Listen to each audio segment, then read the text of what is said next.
Greetings and salutations, my friends. Welcome to a new video. Today, I want to talk about Liverpool's sort of transfer activity, what I think of the signings and the sales, if we missed out on anything, centre-back, but all sorts of stuff like that. So we're going to go through them and I'm going to give you my thoughts as a Liverpool fan. Obviously, you can tell by the Scouse accent. So first off, the legend that is Lucas Leiva left the club. He went to Lazio for just over £5 million. I think it's the right time. I think it was I didn't like him at centre-back. I think that was a little bit of a failed experiment. I could easily see him staying. I don't think he was on a ridiculous wage. He could have been just a squad player playing in cups and stuff. But at this point in his career, he's sort of 30 years old. He probably wants to play a bit more football. And playing Lazio, that's pretty damn good. He can still offer teams a lot, I think.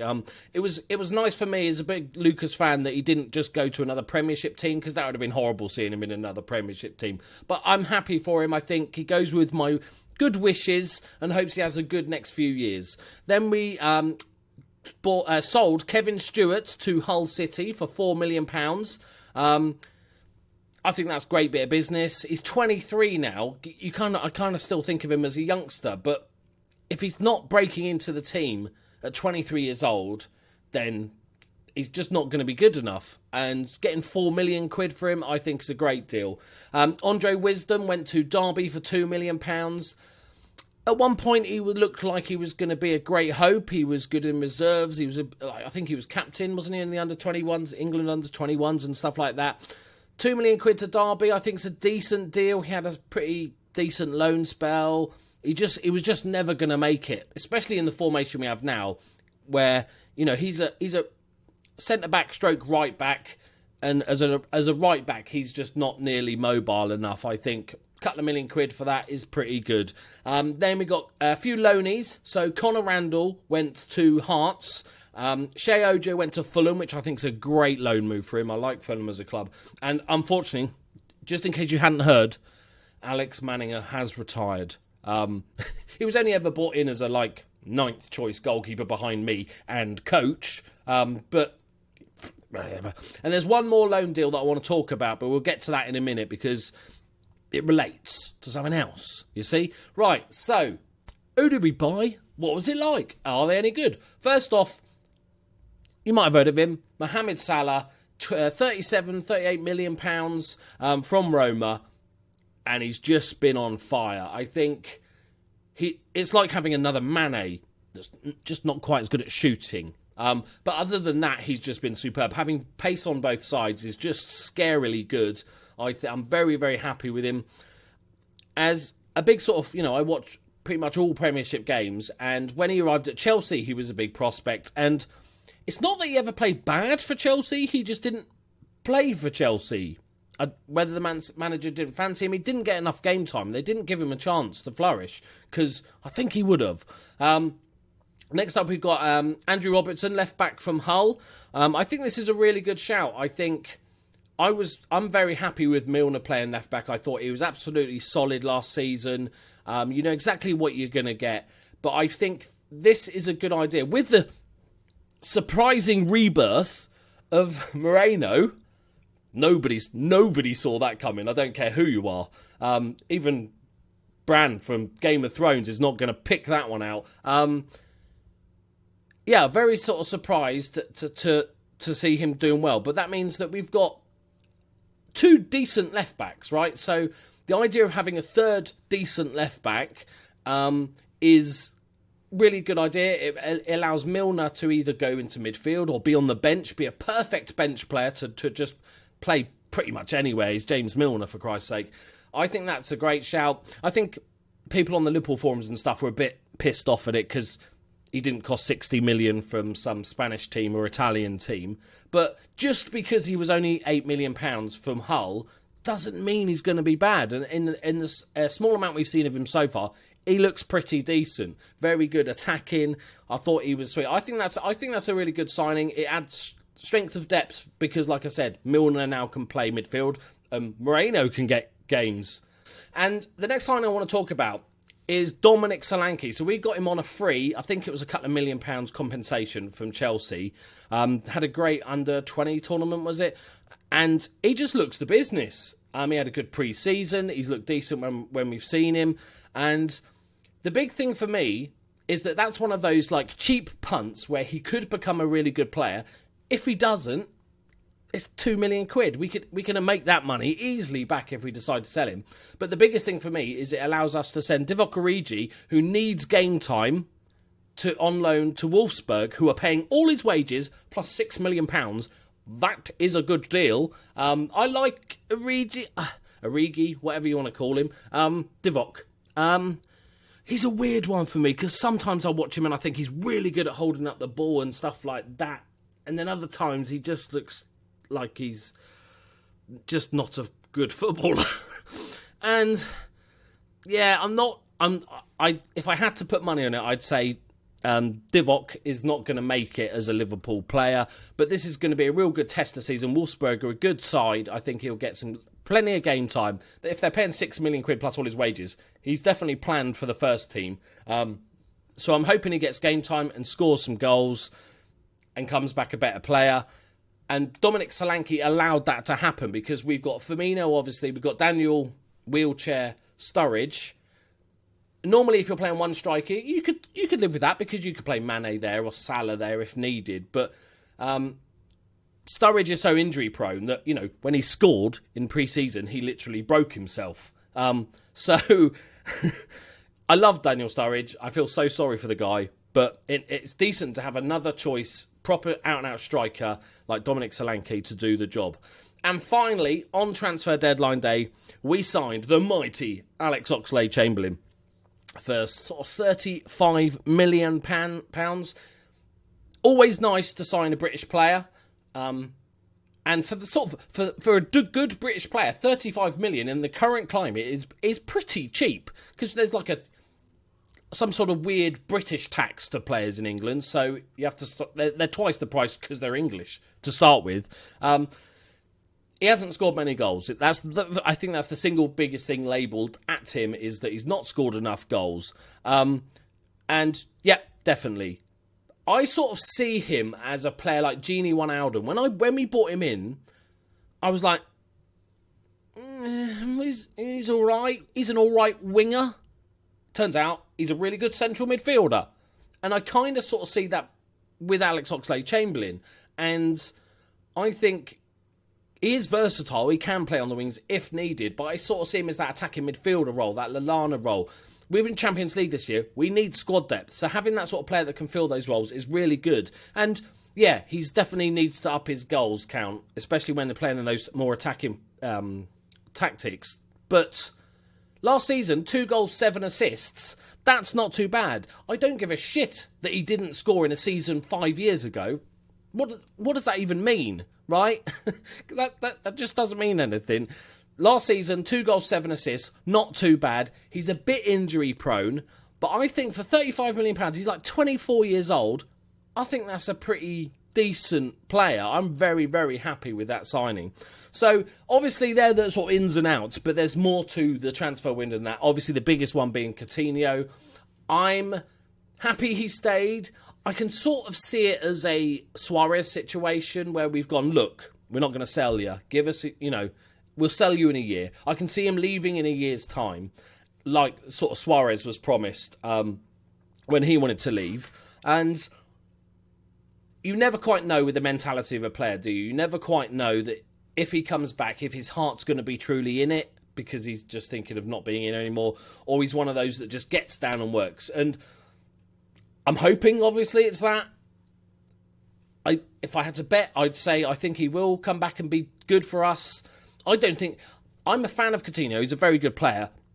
But I'm not like one of these super fans. The money that they're talking about for Coutinho, me personally, would have sold in a heartbeat.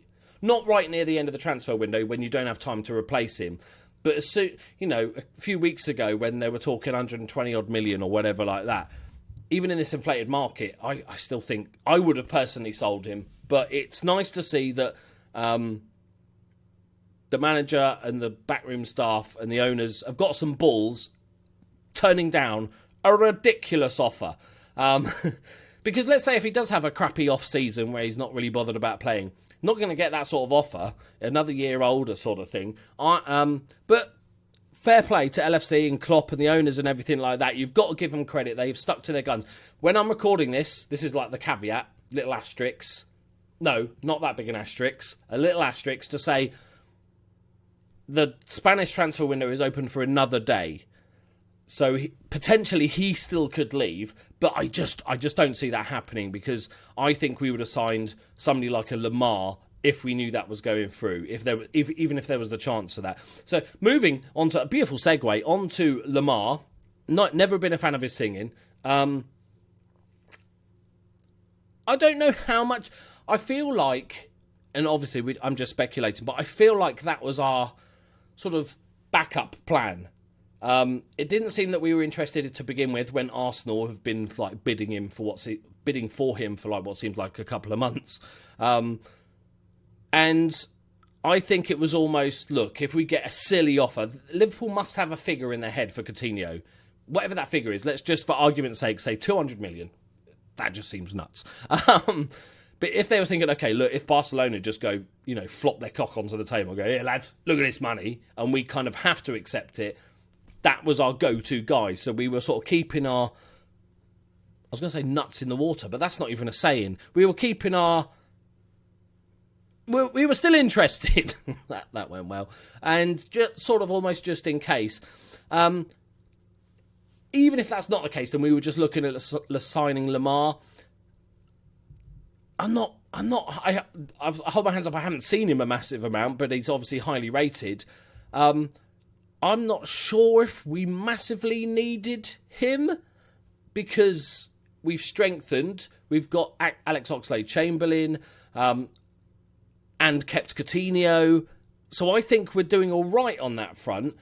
It's obviously segues into my final point, which is going to be about centre-backs. I'm gutted that we didn't sign Virgil van Dijk. Obviously, we had the whole shenanigans when we approached illegally, which every club in the world does for every player, but let's not get into that rant. I was quite happy that, once that happened and Liverpool came out and said, look, okay, sorry, we won't go in for him. I was watching the sort of transfer deadline day, and there was lots of talk of Liverpool going in for Van Dijk, but I was like, but have they, though? Because that's weird to promise not and then just go in for him. Or are they hoping that Van Dijk kicks up enough of a fuss that Southampton then call Liverpool and say, you know what, actually just take him off our hands, he's been a dickhead. Because apparently we use phones from 1984. And so I'm not even sure if we bid him, but they were talking about like we did. Regardless, taking the Van Dijk situation away, that is the only piece of the puzzle that I think we really missed in the summer transfer window. We should have got another centre-back. And if we didn't, I should keep Sakho. Oh, Sakho, 26 million. Sorry, forgot to Crystal Palace. I think it was 26 million, wasn't it? Which is a good deal, but if you're not going to sign a centre-back, then you should probably keep our arguably third, fourth best centre-back. That, to me, that makes sense. So it's weird that we sold Sakho and didn't get another. So we've got. I think most Liverpool fans will agree that we love Matip. I think Matip's a great centre back. He needs a partner, and Van Dijk would have been that guy. But obviously, next up is Lovren. Okay, so that's our main two, and then we've got Klavan, who's okay. We've got Joe Gomez, who's okay and young, and seems to be being pushed into a right-back position, but you can definitely play centre-back. And then Sakho, no, he's been sold. Lucas, no, sold. I must be forgetting somebody, because there must be other centre-backs at the club that aren't like, under 18s type centre-backs. Is there another centre-back at Liverpool? I'm going to have to There must be. This is how bad this situation is. Everybody's going jizzing themselves over Lamar signing, and like we don't have any other centre-backs. So we've got Nathaniel Klein, Joe Gomez, Trent Alexander, Andy Robertson, Joel Matip, Klavan, Sakho. No, we don't have any other centre-backs. No other centre-backs. So, yeah, that was bizarre. My first choice would have been just spend 40, 50 million on a centre-back, forget Van Dijk. We fucked up on that. They're not going to sell. Go for another centre-back. If not, keep Sakho. It seems weird that we didn't sell by... Yeah. So, overall, as a score that I'm just going to make up on the spot, I'm going to give Liverpool's transfer window...